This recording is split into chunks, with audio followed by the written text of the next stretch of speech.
The Wild's second open beta ran over 2 weekends in February prior to the game's release at the end of the month. For all intents and purposes, it was the same as the first beta, with the addition of the Gypsaros hunt, and of course the flagship hunt up against Arkveld, as well as the training area in the base camp. That of course means we've got full breakdowns and guides of all of the weapons. Here we're diving into Chargeblade. I will also be doing a master guide of all 14 weapons. Check that out when it's up if you're interested in the others. If you enjoy my videos, you can join the 20% of returning viewers and subscribe for more Monster Hunter guides. But honestly, just watching them is support enough as well. The second transforming weapon in the game, which also was undoubtedly inspiration for Bloodborne, introducing the Chargeblade. In standard sword mode, you have a giant sword and shield. Your core 3-string combo is with triangle or Y, which initiates with a gap closing forward slash if you're holding left stick, and finishes with a round slash, the most powerful of the 3 hits. Any connecting sword attacks will build file charge. You'll see the little bottles in your weapon's UI, the files, glowing yellow at level 1, then going over to red at level 2. Any further and they'll get overcharged and your attacks will start bouncing off. Hold R2, your guard, and press circle or B to store the charge into your files. Think of these as your weapon's ammo or gauge to do some pretty cool stuff. Once you've stored up your file charge, you can actually double up on this. You'll see your files glowing yellow with that small crown above them, juicing them up further. During the charge we just looked at, if you hold down circle, you can automatically feed those files that you just stored up directly into your shield, rather than going through and doing that separately. This is new to Wilds and very cool. You can also charge your shield the conventional way. After doing a shield thrust with triangle and circle mid-combo, you initiate an amped element discharge with triangle and circle again, and then cancel out with R2 for an elemental round slash, which will use your stored files to charge up your shield. A charged up shield increases the damage of your axe attacks, gives you access to various other attacks, and strengthens the power of your guard. It's pretty essential to have it active as much as possible. Your regular sword attacks don't build up much charge. There is a specific sword move you can do which does. Hold down circle or B to do your charged double slash. You need to let go after the hunter pulls their sword back and it's charged up. With a charged up shield, you can even charge up your sword, which doesn't actually use up any files, it just requires a charged shield,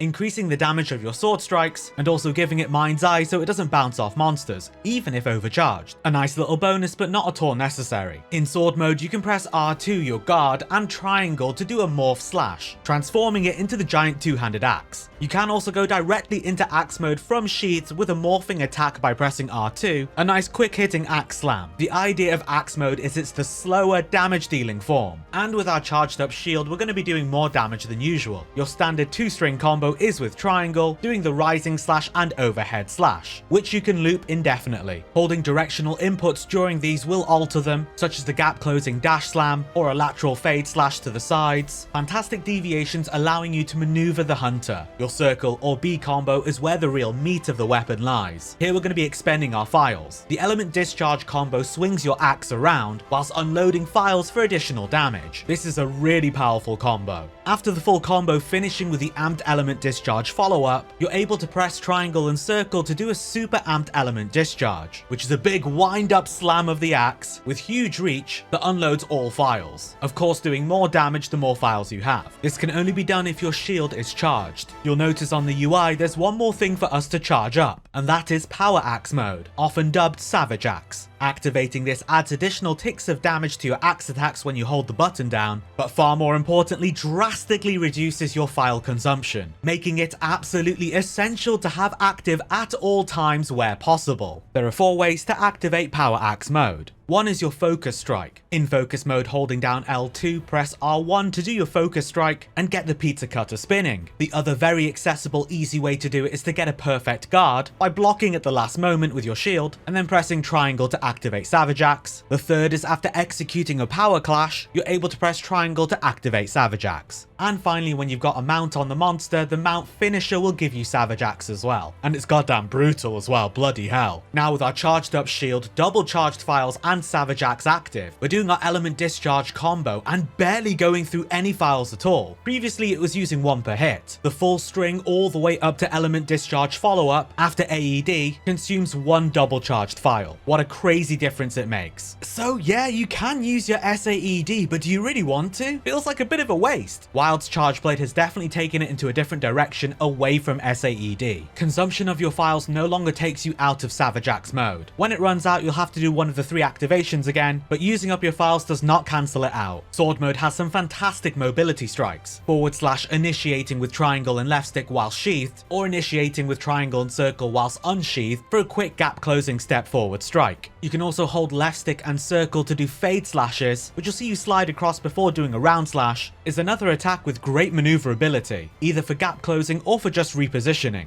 You can get some really nice dynamic movement in sword and shield mode with a combination of your forward strikes, your side steps, and your fade slashes. It will take some practice, but it feels pretty good when you've got it down. In sword mode, you can press R2 to hold up your shield and block. It's a pretty decent guard, and with a powered up shield, it's even better. We already know that by blocking just before receiving an attack, you do a perfect guard, negating any chip damage and allows you to activate Savage Axe with triangle. With your regular non-perfect guard, you can take chip damage if it's powerful enough, but both regular and perfect will consume some stamina. You're also able to press triangle and circle to go straight into an SAED, the super amped element discharge, if you wish to do so, and after any guard points, where you automatically do a shield block during an attack which places the shield in front of the hunter, such as your round slashes or your axe transformation attack. And as with all blocking weapons, you are able to initiate power clashes, where you clash with the monster holding them before repelling them back. Off a ledge, you can press triangle to do a simple slash with either form, or R2 to do a morph slash into the other form.